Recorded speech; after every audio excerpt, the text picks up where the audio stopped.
Bismillahirrahmanirrahim. Assalamualaikum warahmatullahi wabarakatuh. Alhamdulillah nahmaduhu wa nasta'inuhu wa nastaghfiruh wa na'udzu billahi min syururi anfusina wa min sayyiati a'malina.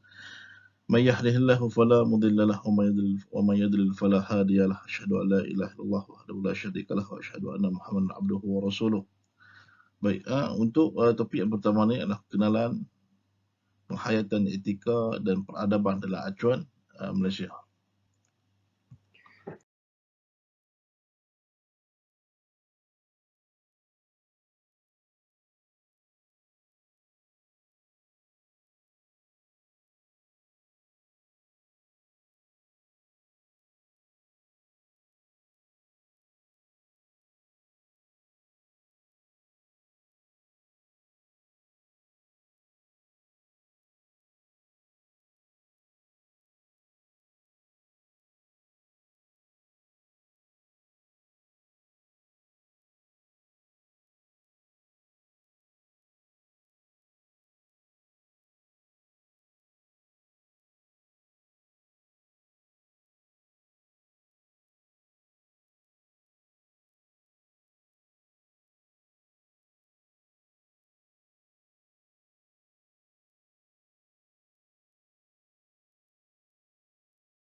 Okey, sinopsis dia, etika dan peradaban penting dalam sesebuah masyarakat. Namun tahap penghayatan berbeza, dipengaruhi oleh perkembangan sejarah, struktur sosial, biografi masyarakat berkenaan.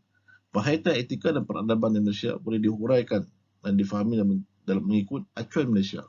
Kita nak faham dan mengikut acuan Malaysia. Okey. Berdasarkan pada susur masa evolusi sejarahnya, sebab kita ada pra-kolonial, kolonial dan juga pasca kolonial. Sifat dan kefahaman mengenai etika berciri moden diperkenal dan dilaksanakan semasa era kolonial Eropah sebelum dan pada era pra-kolonial dalam wilayah alam Melayu ni.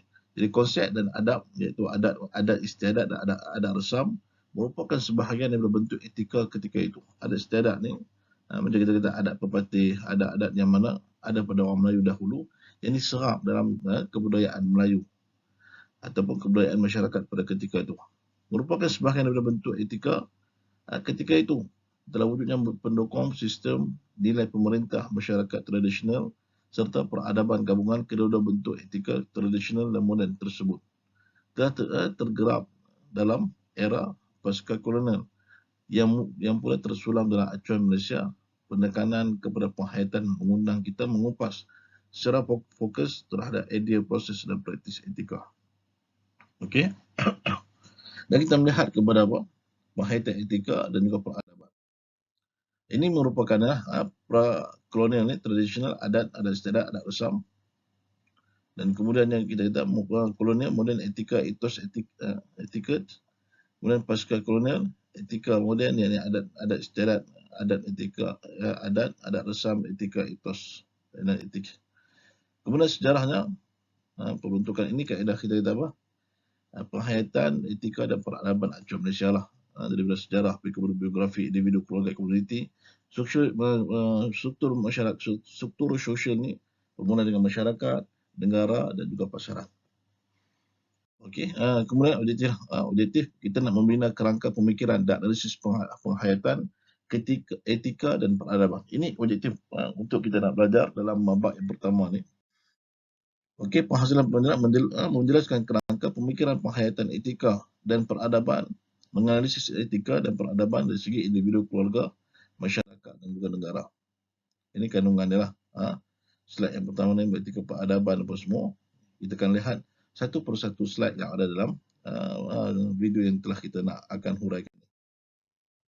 Okey, pengenalan etika ni, etika dan peradaban ini penting. It's very important. Penting dalam semua masyarakat. Kita kena ada adab. Etika dan juga peradaban ni, etika ataupun kita nak adab. Kita nak adab ataupun akhlak itu penting. Sebab dia, dalam struktur kita kata, seseorang individu sendiri pun, kita dalam Islam sendiri pun kita akan melihat bahawa apa? Iman ataupun Islam, kemudian dalam Islam ni dia terbentuklah dengan syariat, akidah dan juga akhlak. It's very important. Sangat-sangat penting. Kalau kita tidak ada akhlak, tidak ada etika, tidak ada adab, maka kita akan lihat satu bangsa yang cukup hina. Kenapa? Karena tidak ada moral. Maka itulah pentingnya kepribadian yang tinggi, saling menghormati, hidup harmoni, membina negara bangsa dan lain lagi. Ini yang dikatakan adab. Adab, kalau kita lihat dari segi sudut kamus pelajaran edisi kedua, budi pekerti yang halus, tingkah laku yang baik, budi bahasa. Kurangnya adab, tidak tahu adat. Kurangnya sopan, beradab ni budi baik, bahasanya sopan, orang yang beradab. Senang cerita kita tak beradab ni orang yang baik. Dan Nabi SAW sebut dalam hadis Nabi, al-haya'u minal iman. Banyak Nabi sebut an-nazafatu minal iman. Nabi sebut sebahagian benda ini ataupun adab ini ataupun sifat perangai yang baik ini adalah sebahagian daripada iman. Kalau kita baca hadis yang pertama tadi, al-haya'u minal iman, malu itu juga merupakan sebahagian daripada adab. Malu, kena buat baik, kena buat jahat, malu. Jadi itu juga sebahagian daripada iman. An-nazafatu, bersih. Kita tak buang sampah merata-rata, kita tidak meludah merata-rata, kita tidak melakukan perkara-perkara yang kotor. Kenapa? Kita nak jadi orang yang pembersih. Itu juga merupakan adab. Maka itu juga sebahagian daripada iman. Okey, ini adat resam. Adat resam. Bila ada sebut adat resam ni, adat yang kita lakukan dalam majlis. Contoh dalam kita kata apa? Dalam pertunangan, dalam perkahwinan. Kita ada dengan merisik, kita tanya khabar dulu, tanya ada ada orang atau tak ada orang. Kemudian kita akan start dengan berminang. Kemudian ada majlis persandingan dan sebagainya. Itu nak bagi tahu kata adat. Macam juga adat pepatihan yang diamalkan di Negeri Sembilan, itu adat. Yang mana orang perempuan akan mendapat harta, orang lelaki tidak mendapat harta. Atas sebab ada apa? Orang lelaki kalau letak di hutan pun boleh cari makan. Orang perempuan tak boleh. Jadi itu sebab mereka memberikan harta kepada orang perempuan. Ada kalanya adat itu menyalahi dari sudut agama. Ada kala adat itu diterima pakai dalam sudut agama. Kita ada contoh menghormati orang yang lebih tua, jalan berbongkor. Maka itu dalam segi sudut Islam menghormati itu bagus. Menerima sebab apa? Sebab dia menghormati orang yang lebih tua. Tetapi ada juga adat sampai tidak membongkok, sampai tidak jadi merukuk. Kerana itu dalam agama tidak dibenarkan. Ini menunjukkan bahawa adat yang ada dalam masyarakat yang boleh diterima pakai, dan ada juga dalam masyarakat yang tidak boleh diterima pakai. Ini adat istiadat. Okey, majlis rasmi untuk menyambut sesuatu peristiwa, pelbagai adat peraturan seperti mana pentadbiran raja dan sebagainya. Okey, ini aktiviti yang membuat. Aktiviti yang pertama, berdasarkan pemerhatian pergaulan anda dalam dunia nyata ataupun alam cyber ni, bincangkan insiden yang boleh dianggap sebagai kurang beradab. Kita boleh bincangkan, berikan justifikasi mengapa insiden kurang adab tersebut tidak sepatutnya berlaku. Ini boleh bincang dalam masyarakat, dalam dalam diri kamu ataupun dalam berkumpulan, boleh bincangkan berkaitan dengan apakah benda yang kita anggap ni kurang adab. Okey, dan berikan justifikasi dah yang dikatakan kurang adab ni. Okey, tengok pula etika. Prinsip moral ataupun nilai akhlak, adab sopan, santun dan sebagainya yang menjadi pegangan seseorang individu atau sesuatu kumpulan. Sesungguhnya satu standard menyeluruh mengenai benar atau salah yang menjelaskan apa yang sebenarnya perlu dilakukan oleh manusia dalam konteks apa yang benar, tanggungjawab, manfaat kepada masyarakat ataupun sifatnya yang baik. Okey, etos ni ada sifat ciri sesuatu bangsa, budaya dan era. Etoslah sesungguhnya usaha membangunkan bangsa berdasarkan data individu, keluarga dan komuniti. Etik. Adat dan peraturan bukan kesempurnaan, terutama dalam kehidupan sosial atau dalam profesi tertentu. Wanita bangsa kita belum mahir tentang yang lazim di rumah rumah orang besar. Ini. Okey, susun masa etika peradaban berdasarkan pra-kolonial, kolonial dan pasca kolonial. Ini kita bincangkan yang ni. Okey. Jadi susur masa etika dan peradaban berdasarkan pra-kolonial, kolonial dan pasca kolonial ni, maka sebelum kedatangan kolonial ataupun penjajah ni, telah wujudnya etika dalam masyarakat yang disebut sebagai adat resam, adat istiadat dan juga adat resam. Jadi proses migrasi dalam kepulauan Melayu dan luar kepulauan Melayu menjadikan adat istiadat, adat resam bercampur baur akibat proses pinjaman meminjam tersulam dalam masyarakat. Cerita dah macam ni. Bila kita ada rumpun ataupun wilayah Melayu Nusantara ni, maka dia akan ada berlaku proses kita kata penghijrahan, perpindahan ataupun migrasi. Maka di situ akan berlakulah bercampurlah adat di antara sesuatu tempat. Contoh Kepulauan Riau datang ke tanah Melayu, kepulauan daripada Sumatera, daripada Minangkab, daripada Minang datang ke Nusantara, ke tanah Melayu ni. Dia akan membentuk satu perkembangan ataupun percampuran adat dan juga adab sehingga membentuk satu adat istiadat tempat tersebut. Sebagai contoh datangnya orang Cina ke tanah Melayu. Mereka ni berbangsa Cina. Bila duduk di sini, mereka berubah segi pemakaian mereka, segi percakapan mereka yang kita sebut sebagai kaum baba dan nyonya. Itu merupakan satu berlakunya satu migrasi dan juga perubahan dari sisi adat dan juga adat istiadat dan juga adat resam. Ini maksudnya sebelum penjajahan sudah berada, kita sudah ada benda tersebut. Kemudian susur etika prakolonial zaman negara ini belum dikenali sebagai Malaysia dan belum dijajah. Etika telah terjemah dalam tingkah laku serta kehidupan seharian, formal atau tidak. Formal disebut sebagai adab istiadat. Okey. Jadi bila zaman kolonial ini ataupun dijajah, maka datanglah pelbagai benda yang bagus dan tak bagus. Etika dalam bentuk pemakaian, percakapan, pentadbiran, ketuanan, cara makan, memberi tabiat hormat dan sebagainya. Jadi bila datangnya kita kolonial ni, penjajah ni, dia telah membawa budaya dia. Dan ada budaya dia yang mana merosakkan agama. Kebudayaan buat tarian, buat kelab, pergi makan, minum arak dan sebagainya.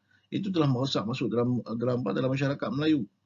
Yang merosakkan identiti Melayu itu sendiri. Pertukaran pemakaian, daripada orang Melayu dulu berkelumbung, ditinggal, dibuangnya kelumbungnya ataupun hijabnya. Daripada orang Melayu berpakaian baju Melayu dan juga samping, maka ditinggalkan dipakainya seluar dan juga baju kemeja. Maka itu berlakunya perubahan dari sisi sudut adab dan juga adat resam. Okey, pasca kolonial ini merupakan era moden lah. Masyarakat telah menerima variasi percampuran versi etika. Benar beritahu kata bila datangnya pasca kolonial ni, datanglah perubahan. Dan dulu kita pakai tanjak, pakai topi, dan tak menggunakan topi, dan tak menggunakan tanjak ataupun tak menggunakan tanjak ni yang diikat ke kepala ni. Jadi satu benda yang sudah viral sekarang ni yang mana rata-rata tak pakai tanjak tu. Sudah tidak ada. Itu zaman kita pasca kolonial lah. Nilai etika bercampur baur ini wujud dalam persekitaran formal dan tidak formal kehidupan manusia. Kerisauan ketika kita ialah budi pekerti. Tingkah laku, budi bahasa kita merosot disebabkan kegagalan kita mempelajari, menghayati etika dan peradaban negara kita. Okey. Jadi kerangka menganalisis etika ni dalam peradaban. Acuan Malaysia melalui sejarah struktur sosial dan biografi. Jadi kerangka dia, tahap penghayatan etika dan peradaban adalah berbeza, dipengaruhi oleh perkembangan sejarah, struktur sosial dan biografi masyarakat berkenaan. Siapa kita hari ini? Di mana kita dilahirkan? Dari mana asal kita? Ini yang kita nak tengok sendiri. Kalau kita tidak memahami secara jelas berkaitan dengan acuan peradaban Malaysia ini, peradaban acuan Malaysia ini, maka kita akan tidak kenal dari kita itu siapa. Orang tanya, Malaysia yang macam mana? Macam mana adat kita? Macam mana kita adab kita? Macam mana cara kita bercakap? Segi kita punya bahasa dan sebagainya. Setengah orang sampai dia tidak bangga dengan apa yang dia buat. Orang nampak, dia Melayu, nampak Melayu lah ni. Adakah Melayu ni hina di mata masyarakat dunia? Tak. Dia ada kegahannya, ada kemegahannya, dia ada keaizahannya. Kalau kita lihat dari sudut seni mempertahankan diri. Orang melihat bahawa persilatan ini satu ilmu yang cukup kita seni. Yang mana kalau kata satu tahap Orang Yahudi pun suka nak belajar ilmu persilatan. Sebab apa? Dia ada seni dia. Kerana inilah rahsia yang ada pada orang Melayu. Dari sisi ilmu kita kata perubatan tradisional dia. Bangsa Arab ataupun kita kata orang putih sekalipun, dia tak pernah dia pergi buat minyak angin. Kita ni angin kita nampak tak angin? Kita boleh nampak bila bergeraknya pokok kita akan nampak tu angin. Tapi hakikatnya kita tak tahu angin duduk dalam badan kita ni macam mana. Tapi orang Melayu ni, hebatnya orang Melayu ni, dia boleh pergi cari angin. Dia boleh buat satu ubat yang mana ubat tersebut boleh untuk keluarkan angin. Tu kita hebatnya orang Melayu, tradisional orang Melayu ni. Kalau kita tidak bangga dengan orang Melayu kita, bangsa kita, maka kita akan jadi orang yang lupakan diri kita sendiri, asal usul kita. Okey, tahap pemahitan etika peradaban. Dia ada ni kita kata ni lah, struktur tradisional kita ada buat raja, pembesar, rakyat sejahtera dan juga rakyat jelata dan juga hamba lah. Kelas atasan, kelas menengah, kelas pekerja dan kelas bawah. Ini struktur ataupun kedudukan social modern kita dan juga social tradisional kita. Okey. Bertahap penghayatan etika peradaban adalah berbeza dan dipengaruhi oleh perkembangan sejarah, struktur sosial dan biografi masyarakat berkenaan. Okey, penghayatan etika dan peradaban mengikut peringkat individu, keluarga, komuniti dan masyarakat. Okey, individu, keluarga, komuniti. Ini masyarakat lah. Kalau kita start dengan individu, dia sebenarnya kita kata start dengan keluarga itu sendiri. Akan membentuk individu dan komuniti. Kalau keluarga itu rosak, maka rosak lah semuanya. Okey. Penghayatan etika dan peradaban mengikut konteks masyarakat, negara dan pasaran. Ini masyarakat dan juga negara serta pasaran. Kalau masyarakat rosak, negara akan rosak serta akan membentuk satu persekitaran yang tidak sihat. Okey, sekian, terima kasih. Mudah-mudahan dengan video yang kita bincangkan ini memberikan manfaat dan kesimpulannya kita lihat bahawa etika satu bentuk kita kata apa, akhlak. Etika dan peradaban ni, akhlak ataupun kita kata adab, adat dan juga adat istiadat kita kena jaga. Kita adat dan istiadat orang Melayu ini satu benda yang Allah anugerahkan. Kita ada percakapan yang lembut, kita ada satu orang yang kita suka menghormati, kita tidak suka berbalah. Orang Melayu ni, yang dikatakan Melayu ini dia tak suka berbalah, tapi kalau disentuhnya dia akan menjadi lebih seperti singa.